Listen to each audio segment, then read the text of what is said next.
A family of 5, including 2 children and their dog, safely escaped an early morning house fire in Everett. Sadly, the family's cat died in the fire. The Everett Fire Department shared these photos to show us what happened at about 3 o'clock this morning along Bailey Avenue, not far from Harborview Park. They got the call this morning, Saturday, June 13th, for a fire at a single-family home. The fire department said one of the family members woke up to the smell of smoke, saw the fire, and started alerting everyone else in the home to escape. None of the family members or firefighters were injured. Firefighters confirm there were working smoke alarms inside the family's home and say this is a good time to remind everyone how important smoke alarms are. Here are some fire safety tips for you. Install smoke alarms on every level of your home and in or near sleeping areas. Create and practice a home escape plan for everyone in your home. Make sure you have 2 ways to get out of every room. You should keep exits clear and accessible at all times. If a fire occurs, get outside immediately and stay outside. Call 911 from a safe location. Keep anything that can burn at least 3 feet away from fireplaces, heaters, and other heat-producing appliances.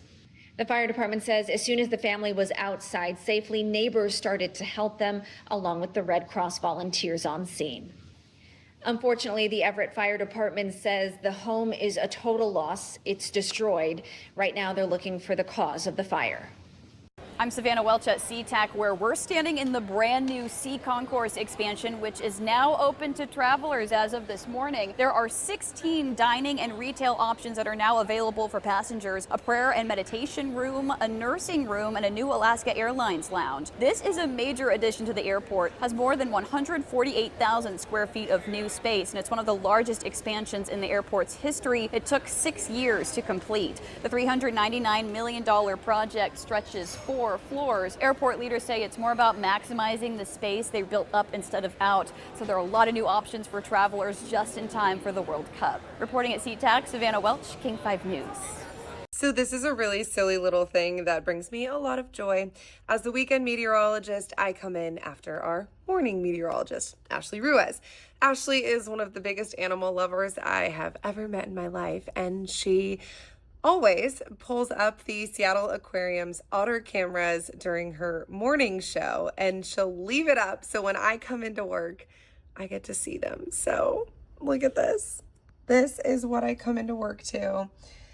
And I've been watching these little dudes all day, and I'm just, first of all, obsessed with them because they look like floating potatoes. I think they're holding some sort of toy. It has some shapes in it. It's pretty cute, but it always just puts a smile on my face. And I want everybody to do what these otters are doing and find ways to stay cool the next couple of days because, oh my gosh, just look at him. He's so cute. Find ways to stay cool the next few days. Sunday and Monday, temperatures across Western Washington will be in the 80s and into the low 90s. These are the warmest temperatures of the year so far. So be like these otters and find ways to stay cool. Well, hey, it's hot outside, and my dog Logan just wants me to remind you that if you're going to be taking some longer walks on the roadways, on the sidewalks, those things that we all like to use if we're taking our dogs for longer walks, they're really hot right now, especially if they're in direct sunlight. Temperatures at 77 degrees, just the upper 70s. That concrete and asphalt can heat up pretty quickly. Imagine what it is when temperatures are like this, well over 100 degrees, and it just takes a few minutes to burn their paws, and sometimes that damage is irreparable. So just a reminder, a test you can do, by the way, that I like to do is you take your own hand, you hold it to the sidewalk or the roadway, whatever it is that you're walking on. And if you can hold it there for about 5, 6, maybe 7 seconds, then it's probably okay for them. If it's too hot for your hand, it's definitely too hot for them. As you can see, hot days like today, he prefers the grassy shaded areas. So just a reminder, not only that, they have on fur coats, so they need a lot more water during this time as well. So enjoy your time with your pet. Just a reminder to keep them safe and maybe alter where you walk or what hours you walk during this miniature heat wave, okay? Everybody stay safe, enjoy the weather, and have fun.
I don't like humming and buzzing in my ears. Do you think animals would? A community is rallying together to push back against plans to build a data center near the Nashville Zoo. I can currently hear the monkeys from my backyard.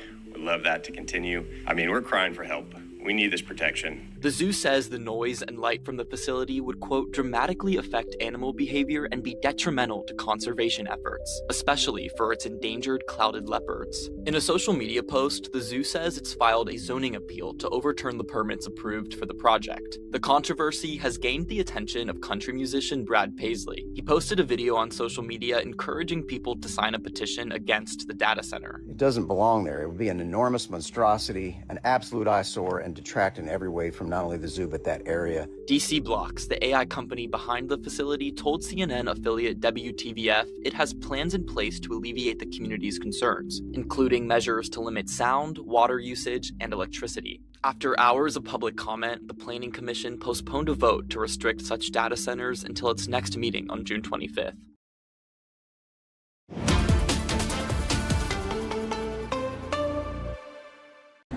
Okay, so in between shows for King 5, we decided to take a little walk to the pier. Check this out. It's crazy to see just how the waterfront has come to life. When I first moved here just about 4 years ago, I remember people saying, oh, the waterfront is getting revitalized because of the World Cup, because of the World Cup, because of the World Cup. And it's finally happening. And it's just so cool to see. Okay, so obviously this is brand new. How cool is that? This way. So we're literally at the base of the Ferris wheel right now. That is still its iconic self. But this whole area is like so open. And at the base of the playground, there's all of these tables and benches. And there's so many people here and the vibes are so good. And walking around at sunset, oh my gosh, it's incredible. Also, there's definitely prom going on, so there's all these teenagers in prom dresses. But there's some really cool new features. Okay, I think this is new, 80% sure. I don't think there used to be like arcade games or like more like carnival games over at the base, but there are. Also, over here, there's a new fountain. And we're like right by the barge right now. The barge is, what, is that like kind of north of us? But there's these new like seating features. And there's also, these have been here for I think at least a few months now, but like the swings.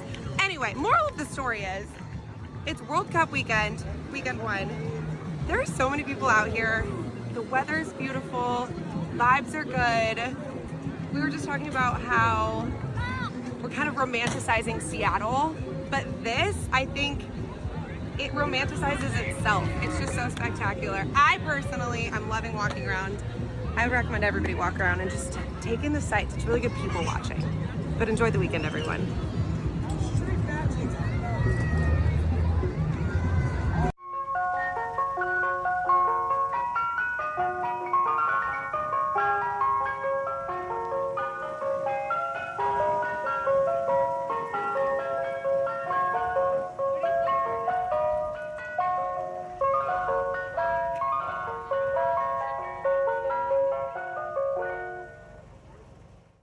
Construction scaffolding is covering the front of the Kennedy Center, which you can see right here on your screen. Crews began removing President Donald Trump's name from the monument. Brand new video shows workers taking down the controversial letters under the cover of the tarps. Controversy over the name has been going on for months. In the most recent court ruling, a federal judge rejected the administration's last-minute bid to block an earlier court ruling to remove the signage. U.S. District Judge Christopher Cooper ruled in late May that the president's name had to be stripped from the building. He said only Congress has the power to change the name of the living monument to JFK. This is the moment for this spot, the soul of Starbucks, to go back to Starbucks. Starting today, June 11th, the original Starbucks at Seattle's Pike Place Market is changing up its experience. Since 1971, this narrow storefront has only grown in popularity, creating long lines for visitors. It's really about honoring and celebrating the stories and that it all began here, and making sure that the customers that make a pilgrimage here from around the world walk away with more than a transaction. They walk away with a meaningful moment. And so we'll be managing the queue outside So instead of locking them into a line for 90 minutes, I can actually assign them a time. They can explore the market with their family and then come back. We'll explore the space with them. Let them also be on a self-guided journey of discovery. This location will have a simplified menu of 30 core espresso beverages that reflect Starbucks heritage, plus exclusive merchandise and a selection of Starbucks Reserve offerings only available here. Come with me to check out the newly renovated Elliott Bay Trail in Seattle that connects Myrtle Edwards Park to Centennial Park and takes you all the way up to the Expedia Group. You might remember my video from a couple months ago showing the construction. By now, you've probably heard or maybe you've seen the trail is back open. I chose this beautiful sunny day to take the walk. I gotta say, I am so blown away by how amazing it is. There are some new features to check out. This is new. Like this really cool guide to the mountain peaks in the Olympics during sunset. Oh my God. And I was literally gasping with delight by the native plants. I looked it up. These are called baby blue eyes. There are plenty of places to sit and watch, let's say, the cruise ships embark on their journey. And if you need a coffee fix, looks like a new Cafe Hagen will open soon. Also, this pier could be great for fishing down the line. It's currently inaccessible. Information about renovating it says it could cost roughly $15 million to fund and would be subject to state legislature approval. And I was happy to see the Rose Garden is still here. So I finished the usual run of the trail, and all in all, it's just really fantastic. If you're at all familiar with it, I mean, it's pretty much exactly the same, but honestly, just better. That's the best way I could put it. It's just better and just beautifully renovated.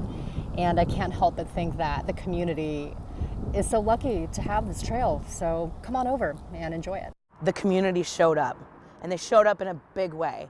And that's the story to me. You know, no one, it didn't matter who they were. It didn't matter what happened. It didn't matter who was at fault. It was the one of the guys did CPR on this man. I mean, he was the first one over there, and he came and talked to me afterwards, and it didn't matter. It didn't matter. All that mattered was these children and the victim and that they were okay. Before the fire, if you go inside, it was all looked like a tinderbox waiting to go up. All the beams were bare and really old structure. So I imagine that's why we're seeing such devastation up there, you know, yeah, all of it just looked really flammable. Well, it is another beautiful day out in downtown Seattle, lots of sunshine, and as you probably heard by now, it's going to be hot, it's going to be dry, and our relative humidity levels are going to be low. So even though wildfire season doesn't officially start until July through October, we have wildfires already burning across Western Washington, and with it being so hot, lots of folks are going to be heading out and maybe enjoying a nice grill. Just please make sure you have a way to put out your fire, just in case, because our grasses, our trees, everything is pretty parched right now, especially throughout parts of Western Washington. Also, if you smoke, please make sure you don't throw a cigarette out the door. Make sure there's no chains dragging the roadways. Just all of those things we already know to do. It's just a reminder as we get into a higher volatility in terms of fire danger here in the next few days. Other than that, hope you have a wonderful, safe, fire-free weekend and early next week as well.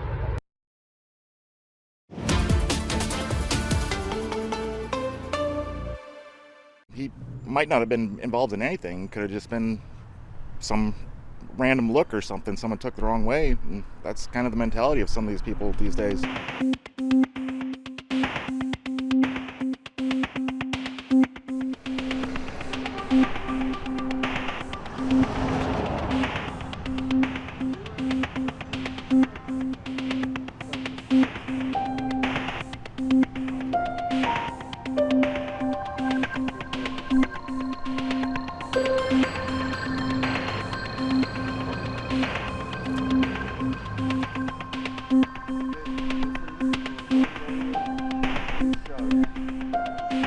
Flight attendant uniforms are all the same. This new Seattle exhibit might change your mind. I'm Bethany on the King News Desk. This new exhibit just landed at Seattle's Museum of Flight, and it's taking off. It's called Runway to Runway, and it takes visitors through decades of flight attendant fashion, from go-go boots and colorful scarves to some bold airline-style choices over the years. It's not just about the clothes. The exhibit also shares personal stories behind the uniforms and even lets visitors touch fabric samples to see how airline fashion has changed over time. And according to the museum, some former flight attendants have already stopped by and spotted items they used during their own careers. For the full story, head to king5.com. Greetings from the Emerald City of Seattle. One of the host cities for FIFA 2026 World Cup Soccer is here. I'm out front of the iconic stadium known as Lumen Field. Yes, home to the two-time Super Bowl champ Seattle Seahawks. But for the next month, this place is simply known as Field. Yeah, the home team has to hide in plain sight for a few weeks here. That's because FIFA has strict rules about corporate branding during the World Cup. Unless you're an official tournament sponsor, logos and names have to disappear. So for the biggest sporting event on the planet, one of Seattle's most recognizable landmarks is basically taking a stage name. Seattle is one of a handful of North American host cities selected for the tournament, and all of the cities face this same dilemma of removing corporate branding from their stadiums. That's the scene here in Seattle, just outside of Field, home to the theater. I'm just some guy. Soccer romance, because hello, World Cup, starting with this one. Yes, Cleat Cute by Meryl Wilsner. It is basically sapphic heated rivalry in women's professional soccer. Some of the best neurodiversity rep I've ever seen, and one of my personal top reads of all time. How much are you giving on the Steam sale? 5 out of 5. Whoa, steamy. Next, we have a series. The Striker and the Defender, the Gods of the Game series, Anna Wong. These are 4 out of 4 schemes. We've got a forbidden romance and an enemies to lovers romance. Oh, sign me up. Okay, next we have Two Left Feet. Yes, this is a male-male, enemies to lovers, rivals to lovers. You've got a veteran who's been injured and he has to train up his new rookie, and a lot of yearning. It's very big heated rivalry vibes. Okay, Steam scale. 4 out of 5. Love on the Line. Love on the Line, C.W. Farnsworth. This is a second chance romance. Oh. So they met at the Olympics and now they're back, and he's the new assistant head coach. A little bit of The One Who Got Away. Exactly. Steam scale. 3 out of 5. A little more yearning, a little more vibe, feelings. Okay.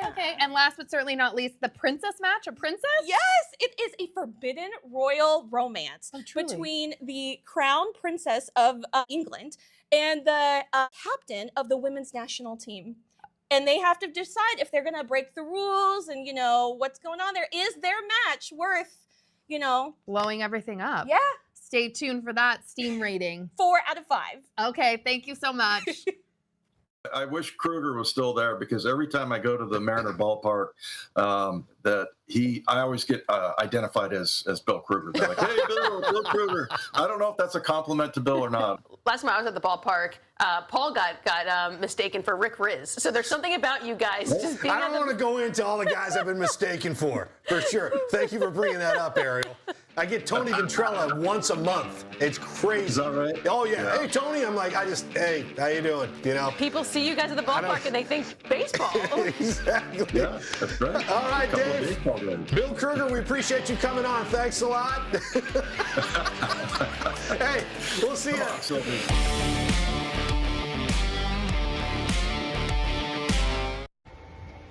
The final days of the school year are supposed to be fun, you know, playing games and having parties. And here at Eatonville's middle school, yesterday they went on a field trip to Wild Waves, and on their way back, the school bus got in a crash. It hit and killed a driver of a car while they were going through Graham. There's still an investigation into what exactly caused the crash. The driver of the school bus was not impaired. There was one student who was taken to the hospital, but no one else was injured other than the 79-year-old man who was killed. We learned today that his name is Manfred Bali. There were some counselors on the campus here of Eatonville Middle School, but the parents we spoke with today in Eatonville were really grateful, not about what happened, but what happened afterwards. There were dozens of volunteers who were working at a little pop-up festival with food trucks and vendors there in Graham, and they all rushed to help these kids. These kids just wanted to hug their parents, but they couldn't. They were in the middle of a crash scene, so some of these Good Samaritans came out and gave the kids lemonade and some hugs and some food and some treats. So The parents we spoke with said this could have been a whole lot worse, and a lot more traumatic for their kids had they not had that help from total strangers. So kind of a silver lining to a tragic story here in Pierce County.